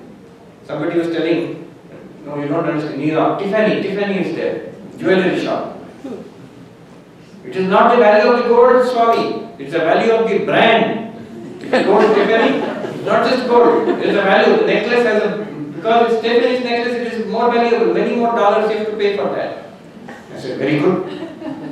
Then let me go. I will tell the Tiffany's fellow, give me the gold, you keep the brand.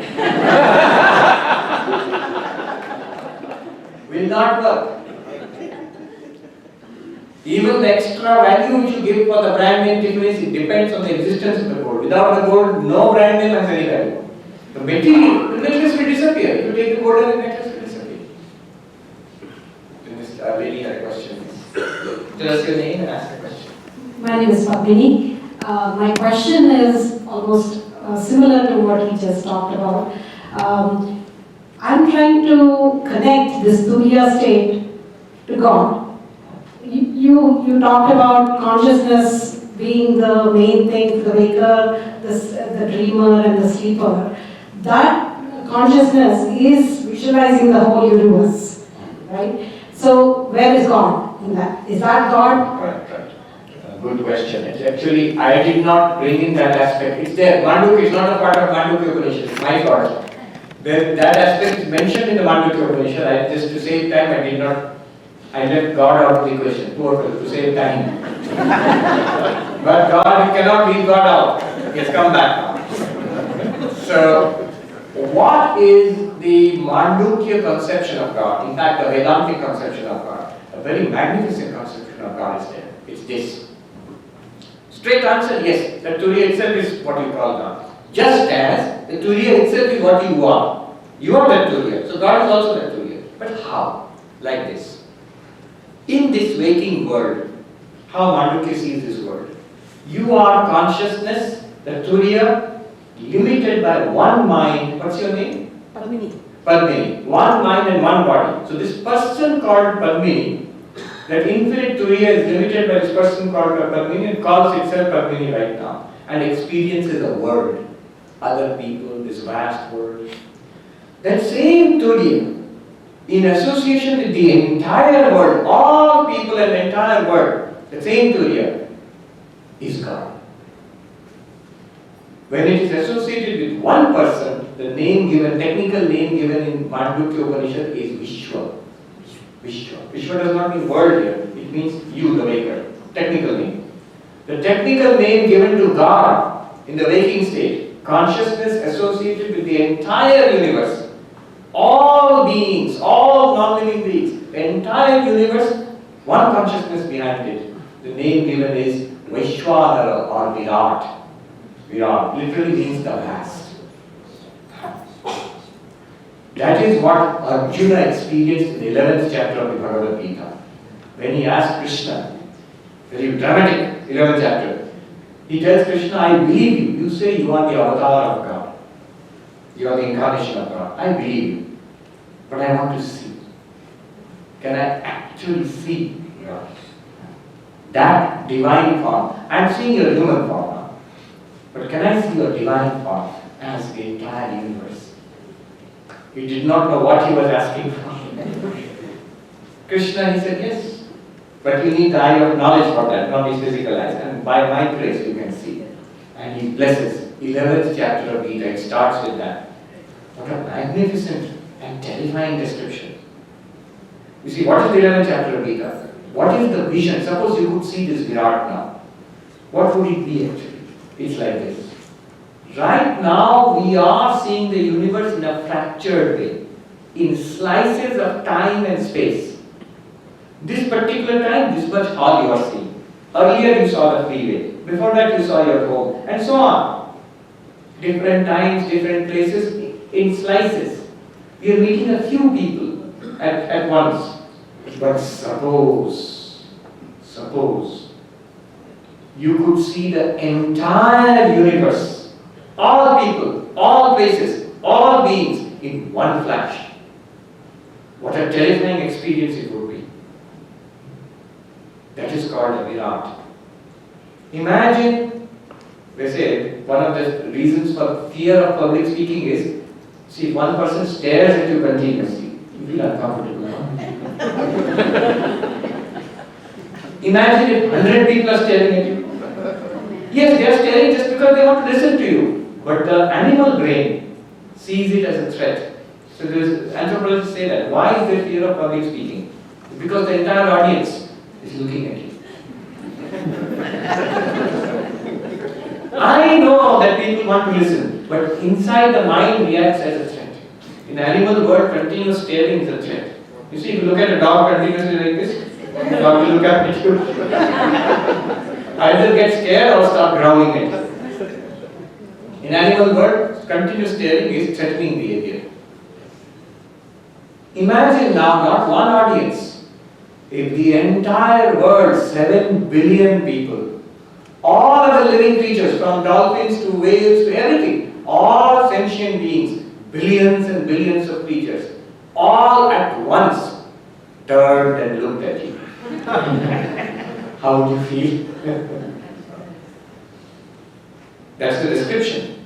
All living beings, all gods and demons, not only at this time, at all times in history, from past to infinite future, all together in the body of Vasudeva. That is called Vishwarupa Darshan. It turns and looks at Arjuna. That beautiful poetry. Beautiful means it's awesome poetry. What did Arjuna feel like? So it feels like 1,000 suns have risen in the sky. Sahasra Surya Yugapaduttika. Robert Oppenheimer, when he saw the explosion of the first atom bomb, he was a Sanskrit scholar. He quoted from the 11th chapter of the Gita. When he saw the first mushroom cloud and the light of the first atomic fusion on Earth. I think Los Alamos, Alamo Garden, I think, the first experiment. He quoted, from the Bhagavad Gita, I come, time, the destroyer of worlds. Terrifying. Our entire little tiny life is simply blown away into insignificance. This is incredible sight. It exists now, but luckily we are seeing only in tiny slices. Otherwise, a fuse blown, that would be our. And that's the result. Arjuna is terrified. He wanted to see it. His beloved God. But when he actually saw, he said, every hair on my body is standing on end. And my hands and feet are trembling. His immediate prayer was, I don't want to see this. He was terrified. He said, show me your human form again. This is the conception of God in Mandukya. It is called Virat. Deeper conception of God. Our subtle body, what you are in your dream you see yourself, that subtle body, Sukshma Sharira, consciousness limited by just the subtle body of Prajnani. That particular Jiva. Now imagine consciousness in association with all our minds. All minds, not here only, in the entire world, a bit like the internet. It is called Hiranyagarbha, cosmic mind. Consciousness with all subtle bodies. Hiranyagarbha, cosmic mind. That is the cosmic aspect of God. Your dream aspect, individual, is cosmic aspect of God in totality. The cosmic mind aspect of God, the subtle aspect of God. And then finally last, that's Hiranyagarbha. And the last one is you in your deep sleep. Consciousness limited by your causal body, individual causal body. Imagine consciousness limited by the causal body of the entire universe. That is called Ishvara. That is the word used for God in Hinduism. It comes from this Mandukya. It's there in the causal aspect. With one subtle body, one causal body, I, the Jiva. So these are the, we give you the names and I'll finish the answer. In our physical level, individual being is called Turiya, limited by physical body, so causal body, subtle body plus physical body. The name is Vishwa. You are right now, you are one Vishwa, I am one, we are all each one of us one Vishwa. When we dream, we lose track of the physical body. I am there, Turiya, limited by one causal body and one subtle body. My name will be Taijasa. And when I am in deep sleep, I, the Turiya, limited by one causal body, in the blankness of deep sleep, my name will be Prajna. Prajna, Taijasa, Vishwa. Who are these guys? You! This is your name. Every day you experience it. 3 stages of your existence. 3 states of your existence. Take it to the cosmic level, it becomes Virat, Hiranyagarbha, Ishvara. Another name for Virat is Vaishwanara. Or in Gita, Vishwarupa. So Virat, Hiranyagarbha, Ishvara. Gross, subtle, causal. Whose state? God. God has a causal state. God has a subtle state. God has a physical state, this universe. But both of them are actually the same reality, Turiya. You and God are the same reality. That's why you can say, Aham Brahmasmi. As you do not doubt your own existence, that's the beauty of Vedanta. It gives, I said in the beginning, it gives the foundation to religion. As I do not doubt my own existence, what gives me existence is what gives existence to God also. It is the same Turiya which appears as individuals like us, which appears as the totality. In Vedanta there is no doubt. I wish I could go into more detail about this, maybe tomorrow I will. In Uttarakhand, in Himalayas, one Swami asked a teacher, Advaita teacher, give me irrefutable proof of the existence of God. Give me irrefutable proof of the existence of God. ईश्वर का अस्तित्व में अकाट्य प्रमाण दीजिए. Do you know there are proofs of the existence of God? Do you know? You don't know? In theology, every religion believes in God. Christianity. Saint Thomas Aquinas, he has given 5 proofs of the existence of God. In Hinduism, dualistic Hinduism, where God's existence, the great logician Udayanacharya, they had a 1,000-year debate with Buddhists. More than 1,000 years. Buddhists attack 2 things which Hindus hold very dear: eternal self and God. Buddhists said there is no such thing called, very careful, thing called eternal self. There is no such thing as God. And so Hindus tried to defend the existence of God, and the Buddhists kept on attacking it. So Udayanacharya in his book Nyaya Kusumanjali gives 10 proofs of the existence of God. So there are different religions are given proofs of the existence of God. Islam also you find proofs of the existence of God. You will go, you think that, oh, there are proofs of the existence of God, I did not know. Don't be too enthusiastic. If you try to see them, you will be underwhelmed, not overwhelmed. If you are convinced about the existence of God, you will like it. If you are not convinced, it will not convince you.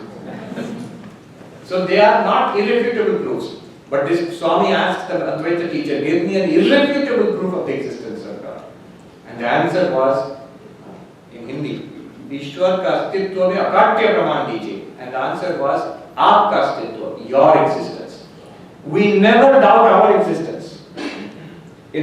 I exist, nobody doubts it. But in Advaita Vedanta, my existence is Turiya. That's also God's existence. So in that sense, in the Vedantic sense, there is no question about the existence of God. It is there. But only at this level of appearance. Only at the level of ornament. Deeper than the ornament, more real than the ornament is the gold. More real than us, our God, is the Turiya, which we are really are. God is also Turiya, you are also Turiya. Last question. Oh, there's so many. Keep your questions for tomorrow. There's a question, the lady here, yes. Please tell us your name and you ask the question. My name is Usha. My question is, what suffers and what is the relevance of suffering in the Vedantic paradigm? What suffers? Why is there suffering? What is suffering? This was the whole quest of the Buddha. You remember? Not to find God. Narendranath went to Ramakrishna, does God exist? Can I see God? Buddha, Siddhartha went out, why is there suffering and is there a solution to suffering? This is a question. What suffers first of all? Let us see in the Mandukya paradigm what suffers. Turiya, covered by ignorance, ajnana, the causal body, is not aware that it is Turiya. Now the light shines through, consciousness shines through, illumining the subtle body, become aware of a mind of a person. And you wake up, aware of a body. Now you are a mind and body in this world, suffering starts. The very nature of mind and body will bring suffering. Why? Because first of all, body changes. Six-fold changes. Jayate is born, suffering. Both for mother and baby, suffering. Comes into existence, asti, then vardhate, as you grow. Childhood, we think child is very nice. Ask children, pretty tough time. Teenage, even more tougher time. How you survive teenage, you should be congratulated for surviving teenage. Jayate, vardhate, viparinamate, reaches maturity. All the struggles you see in life, relationship problem, health problem, financial problem, political problem, social problem, everything is there.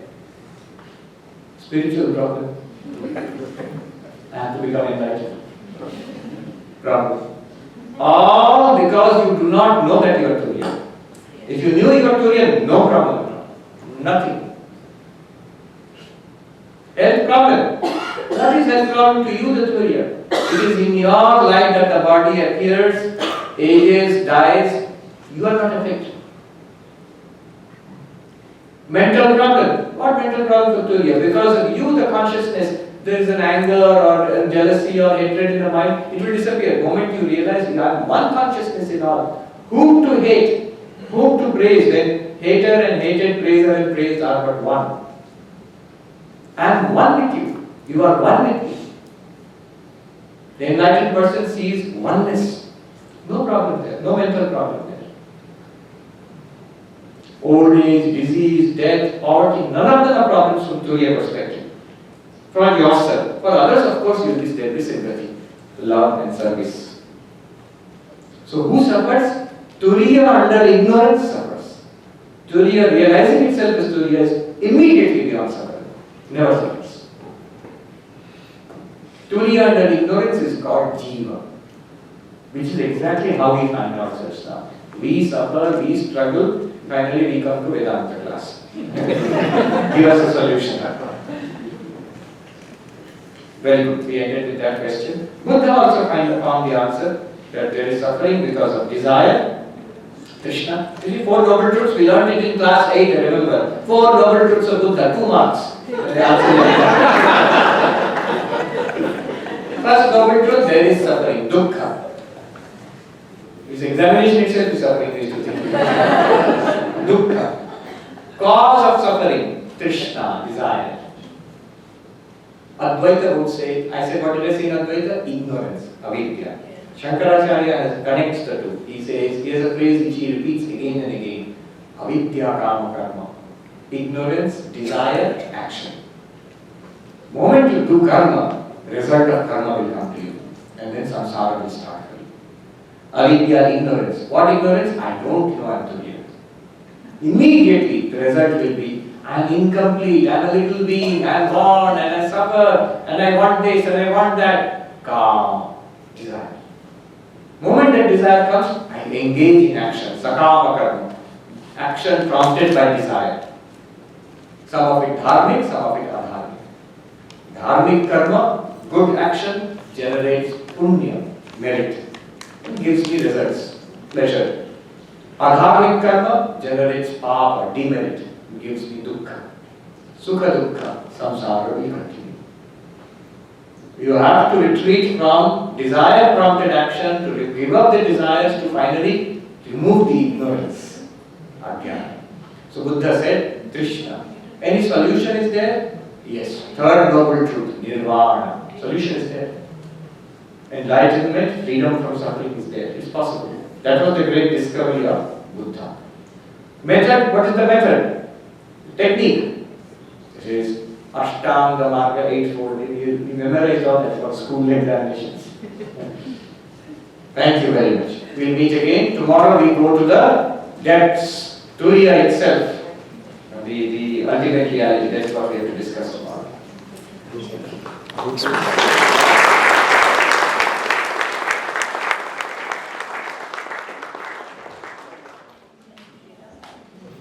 It being a great privilege to propose a vote of thanks for today's event. Today's Guru Purnima, Swamiji came from New York, from this location, and enlightened us with wisdom and insight. Listening to Swamiji, I was just thinking of a Kabir's couplet that comes to mind. Guru ki bani atpati. Guru ki bani atpati, jhatpat lakhi na ja. The Guru's words are crooked. Can't figure out what he actually means. And what Kabir says is his words may be simple, but they are deep. Guru ki bani atpati, jhatpat lakhi na jaye. Jo jan jhatpat lakhi lage. Those who lakh parak, those who understand and figure it out and test it out. Khatpat hi mit jaye. Their discord and tension gets erased. And they have become Turiya. So, thank you, Swamiji, for gracing the occasion and blessing us with your presence and with your insights. I also want to thank Church, Live Oak Church, for letting us use their facility here. John over there is helping us with the sound system, excellent sound system. Brother John, great job here. And a lot of volunteers work to make this event very, very successful. The singers and a lot of things that went behind the scene, from making lunches and organizing people and sending out announcements. So there's a lot of thanks to all the volunteers who worked on this occasion. There are a lot of donors and sponsors who are helping us make this event possible. To thank all of them and all of you who came here today. Some came because of intellectual curiosity, some came because their spouse wanted to come, some came to become enlightened. We are very, very thankful that all of you are here, and we are honored. So thank you very much. And before we leave, there will be some water changes to go with as you part. So when you leave the place, please take your dinner, so to say, or light dinner if you will. Tomorrow's program. And tomorrow's program starts at 10 o'clock in the morning. 10:30, Swamiji will talk on Turiya, and that restful alertness that you will feel after that.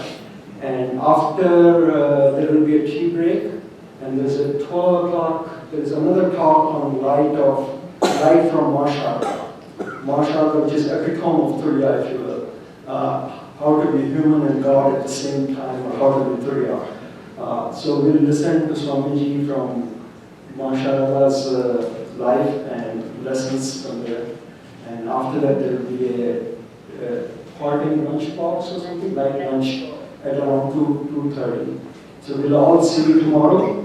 And there's a program on Sunday as well, afternoon, that we'll announce tomorrow. Thank you very much for all coming.